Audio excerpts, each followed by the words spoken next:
Christori me gbonya ya de ya me ko ele de fia nye kplo bele mi do la nya be Christo Yesu ala ye nye mo eye hebri to fa gbale gbule na do peji na mi lesike Yesu do hune be na nye mola e mola eye a nye mo si hunti o konami be wa nye mo ye gbagbe sike nye be na de mi po momala Christo ji mi ato afia po moma Christo do Christopher edo kuchochona de nye kplo fo nouveau tala ye na be mi moma vunami ne Christo me vola momala buromi mi ma to ma ko egbere o eta afi mi ato ma gere te fet kokuya la ejebena Christopher mtila chochona sike na ba to ko mo chofo amala eya nye efe mtila sike chore nye klota bena mwana vuna nye kliu Christo nye emola amen la bena nye Christo me vola emola ature mi maton po mo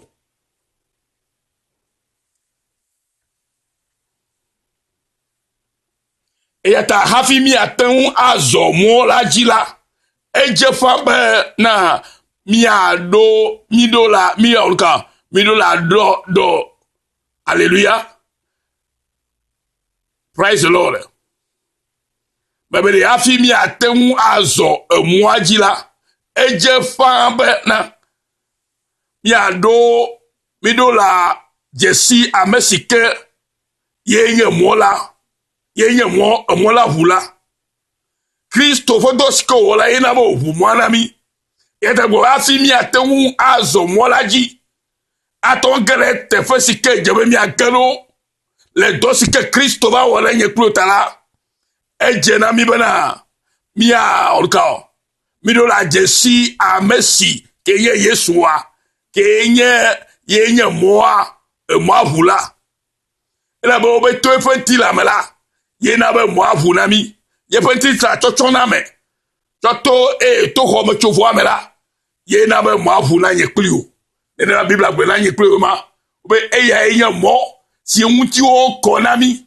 Yesu de kanya mo si kanti o konami e mo kokole onye eye ta o si kenha aso majila to eya si kechodo kwina de nye klotala eje bana ye penti la chocho sko chona de miatala ye la wo mi kokweto bona mi aton gere kokwe ya vo eya ma no mala mi ma to ma gere mo eya ta ye mele gbogbo mbala hafi mi atenwu azomo ajila hafi mi aton ma azomo sikenye Kristo jila eje fambana mi ado mi do la jesi amesike ye nye mo avula Kristo evu mwanami ya mi ajesi afi mi atozo mwaji mi agere te fesi ko ejebe mi agero amen nenema ole Yesu baji gbobe nye nyatefela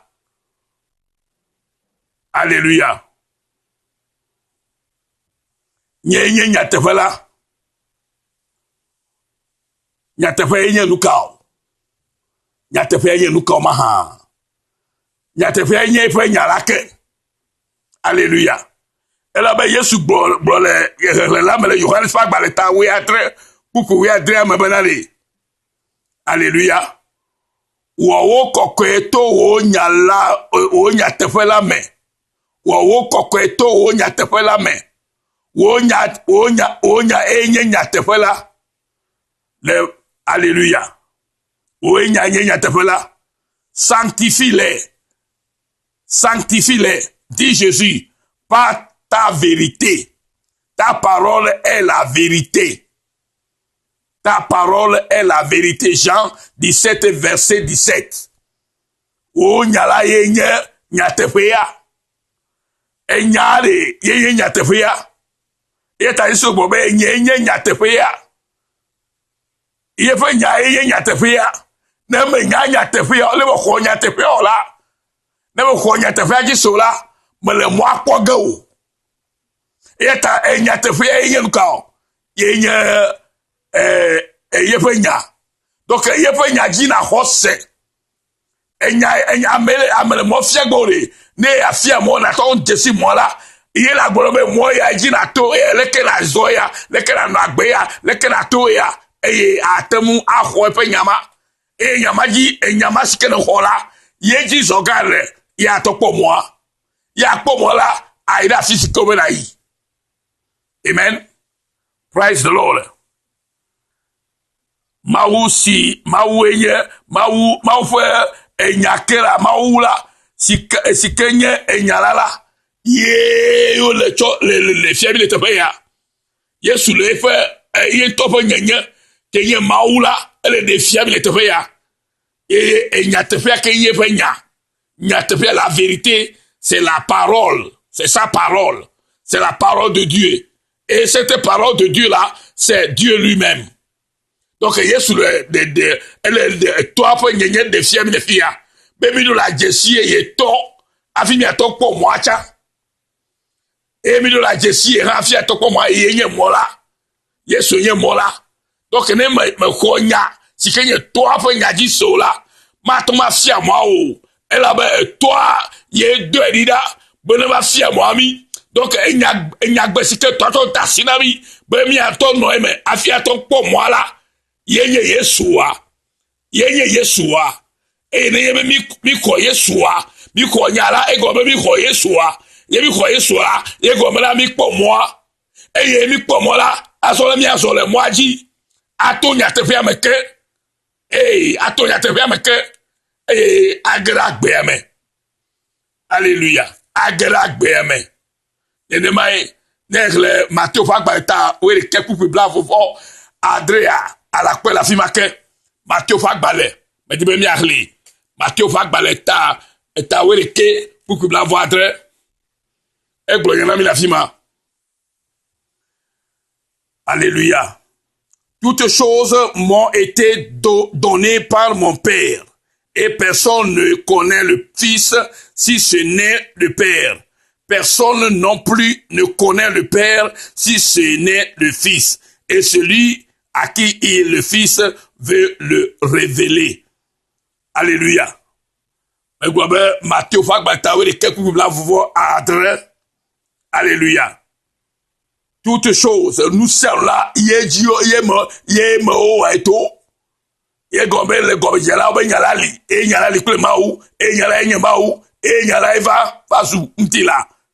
eya mo wo no katato eya manomela moto wana le kesi o na o eta isu le ko de fia fia la enyala la ye nyatefia ye nye fofo na ekpo ekola e go be ekpo fofo akola ekpo ye raima donc enyatefia ye glonami ye fofo kokwa la ye pe nyala ho ye ko pe nyala la ade mobna na temo ajesi e via ha Yesu va de fofo afia et te gobe le mi ekpo la mi ekpo eto ye mi ekpo eto ha mi ekpo ye la ba yo ekpo to la o leleka. Amen. Edema enya tefe sike o chowana mi la lema. Amen. Ka Yesu ji gobe de nyenye agbe ake yenye agbe ye nuka agbe ye nuho rare yenye nuho akla sike fofo mawu nto de la fiana a mesio kata nyamola ple enyatefe la mele gogo bele Yesu gogo bele nyenye agbela agbe akeye ke nyagbea nu am to tefe ma emola nyatefe la akle agbea donc na nyatefe a na nya va gbo sike nye mawu nto fe nya yo va gbo le nyatefe a ho nyatefe la ke nyatefia le mo la bogo be nyatefia la yenye ye fe nya donc ya ho nya la ke ade mo be na ton po moi e na po moi la ke jebe na agbe mo ade agbe nu ho si ke la agbe mo la ade fion alo agbe si ke nu ho la wa de fion la bo mo po agbe ya o wa de fion. Amen. E te go be nye go be yenye agbe la yenye nuhara agbela yenye nuhara si ke fofo mawu to de na fiela a mesio katanya emua kple nyateƒea. Nyateƒea ƒe nyanya nana bena ateŋu anya emɔ la eye ne ele mɔa dzi zɔm la ekema ake ɖe agbea hã ŋuti si ke nye enuxɔxlɔ si Mawu Fofo la ŋutɔ aɖe fia o. Alléluia. Eye ta ne mi yi ɖe Matthieu ƒe agbalẽa mea eta 25 hã gblɔe na mi le afi ma.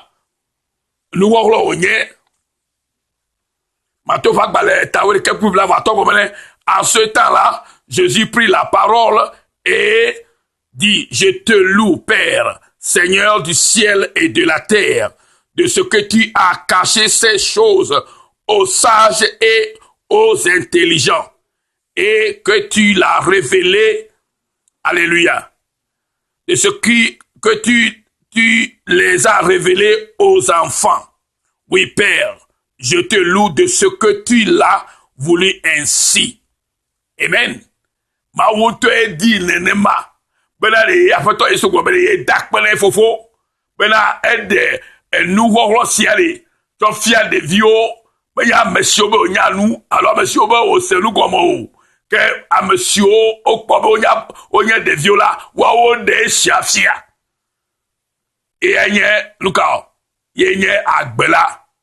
Wode agbea fia amesiwo katã nye ɖeviwo ke wotɔ xɔ nya eye wokpɔ mɔ la ke o Mawu tɔ ɖe agbea tɔ fia wo be eya nye agbea ya elabe Yesu Kristo nɔ ete ɖe nua me tɔ dzi le fi ya be nye mɔ la nyateƒe kple agbe la ame aɖeke mate ŋu ayi ɖe Fofo la gbɔ o negbe to dzinye ko. Voilà, mise nenema be Yesu ɖeka dzi ko miatɔm to eye ayi ɖe Fofo la gbɔ. Eya ta dze be miaxɔ nya nya si ke nye nyateƒea si ke nye nya la eye wòana be miakpɔ mɔa si ke adzi miato eye ava ke ɖe nuxɔxlɔ si ke Mawu tɔ aɖe fia mi si ke nye agbe la. Amen. Amen. Praise the Lord. Eye nenye be mi xlẽ Yohanes ƒe agbalẽa egagblɔe na mi le afi ma. Yohanes ƒe agbalẽ ta 17. Menye miaxlẽ Yohanes ƒe agbalẽ ta 17. Yohanes ƒe agbalẽ eta 17 tso kpukpui ame 2. Yohanes ƒe agbalẽ eta ame 17 kpukpui 2 xeyi ɖe ame 9 me. Medi be miakɔta miaxlẽ ɖe du ne miase nu ke tutu gblɔ le na mi. Amen. Obe sigbe ale si nena ŋusẽ ɖe ŋutilawo katã dzi ene bene nu sia nu si nene la onɔa agbe mavɔ wo ena agbe mavɔ wo toa eme. Medi be gaxlẽ blewu miase. Sigbe ale si nena ŋusẽ ɖe ŋutila katã dzi ene bena nu sia nu si nene la wòana agbe mavɔwo. Ke esiae nye agbe mavɔ la. Esiae nye agbe mavɔ bena woanya wo Mawu vava ɖeka la. Misia, esiae nye agbe mavɔ la. Agbe ke Yesu be nye ɖe. Esiae nye agbe mavɔ la. Bena ɖe woanya Mawu ɖeka si ke dɔ Yesu Kristo ɖi ɖa mia gbɔ. Donc agbe ma ye nye nuxɔ ke Mawu tɔ la ɖe fia o. Nenye be exɔ nya si ke nye nyateƒea eye wofia mɔ o si ke nye Yesu Kristo ƒe esiko tɔ wɔ yeye ɖe miaƒe agbeta bene miaƒe miakpɔ agbe yeye la ye me ye mɔdzi ma dzi la sɔ ye nake ɖe agbea ŋuti si ke Mawu tɔ aɖe fia o. Ye ta gbɔgbɔ bena ke esiae nye agbe mavɔ la bena woanya wo woanya wo Mawu vava ɖeka la kple Yesu Kristo ema si ne dɔ la nye la mekɔ ŋuti wo le anyigba dzi esi mewu dɔ si ne tsɔ nam be mawɔ la nu. Eye azɔ wo hã Fofo kɔ ŋutinye le wo ŋutɔ gbɔ wo kple ŋutikɔkɔe si kpɔ le egbɔ wo hafi xexea me nava dzɔ la meɖe wo ŋkɔ la ɖe go fia ame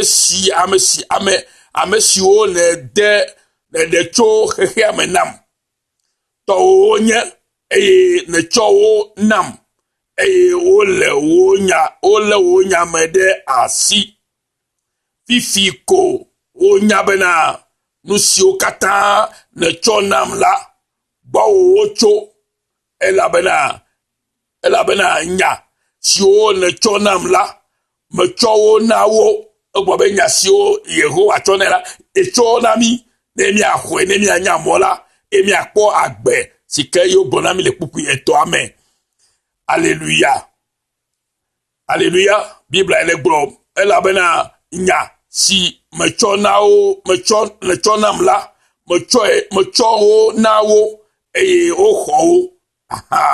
Woatsɔ nya miaxɔ nya eye woanye vava bena gbɔwoe medogo tso eye eye woxɔe se bena woe dɔm ɖa. Amen. Ekpɔa nenema nya le ma kpukpui ave gblea gblɔ mi etɔa gblɔ mi bena ke esiae nye agbe mavɔ bena woanya wo Mawu vava ɖeka la Yesu va ɖe Mawu fia mi eye mikpɔ eye miakpɔ agbe ta gblɔ be nenye be ese nya eye onya mɔa eye eyi ɖe agbea me la Mawu to la ɖe agbea fia o eta Yesu gbɔgblɔ fia bena eke esiae nye agbe mavɔ la bena onya wo wo Mawu ɖeka vava la kple Yesu Kristo again si ne dɔ ɖa la nye la mekɔ ŋuti wo le anyigba dzi esi mewu dɔ si ne tsɔ nam be mawɔ la nu eye azɔ wo hã fofonye kɔ ŋuti nye le wo ŋutɔ gbɔwo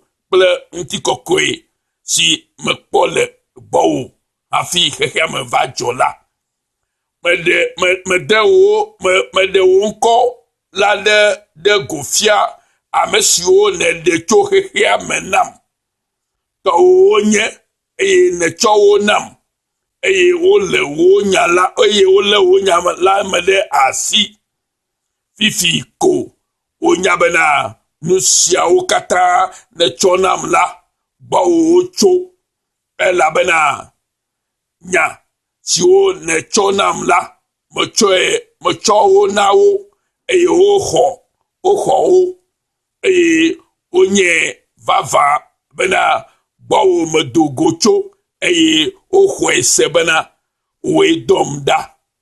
Amen. Mikpɔa Biblia ele enu fia mi nenema lo Yesu Kristo ƒe nyagbe siwo gblɔ na mi tsɔ ku ɖe yeke nye mɔ la nyateƒe la ƒe agble la ye ƒe gɔmeɖeɖewoe ma. Alléluia. Agbe mavɔe ma enye agbe ke miakpɔ enye nuwɔ ke Mawu ya va Mawu gbɔ to enya xɔxɔ me eye dzesi nyateƒea eye nyateƒe si ke wɔna ame blɔɖevi la ye la kplɔ yi ɖe emɔ ye la kplɔ to mɔa dzi ayina yi ɖe fofo la gbɔ si ke nye agbe mavɔ la. Amen. Elabe egbegbe ame sia le agbe mavɔ la ƒe nya gblɔm eye vɔ mɔ le ya la to nya la dzi la xɔse eye gbɔ bena woɖo toe eye woxɔe se la eye wolé yeƒe nya me ɖe asi nɔvinye edze be nye kple mialé Yehowa ƒe nya me ɖe asi ale bena miakpɔ ye agbe si ke ye wòyɔ mi na be miakpɔ eya ta ye wòle veve ɖe ne nye kpli o be mianye ame siwo tutu Yehowa di be mianye na ye eye ye nye ame dzɔdzɔewo le eya ma me eya ta gbɔ be ne mi lé eƒe nya me ɖe asi egɔ be mi le eƒe nya gbɔ lɔe ma mi lɔ eta ye. Alléluia. Praise the Lord. Ne mi hle nu le enu ya ƒe agbalẽ me la Yohanes ƒe agbalẽ ta woene kpukpui blavɔtɔ nya yi ɖe Yohanes ƒe agbalẽ eta woene kpukpui blavɔtɔ ye gblɔ na mi be leke o Yohanes ƒe agbalẽ eta woene kpukpui blavɔtɔ me ɖe kuku blavɔtɔ Yohanes ƒe agbalẽ ta we ne ku bla voto ebe Yesu don eye ogbo ne bena ne amiade le loyem la ale nyenya la mede asi enya Yesu enye enya tefela enye ye fe nyala ta ye gbo be ne ye be mi tozi etori ye mi le fe mo agide eye mi po enya tefe asumia si mi po mo ale mi po mi le mo agila ke mi aloye eye mi ale fe enya la mede asi eye fofo nye alo eyama donc ne mi le ma fo enya mede Yesu fe enya mede asi la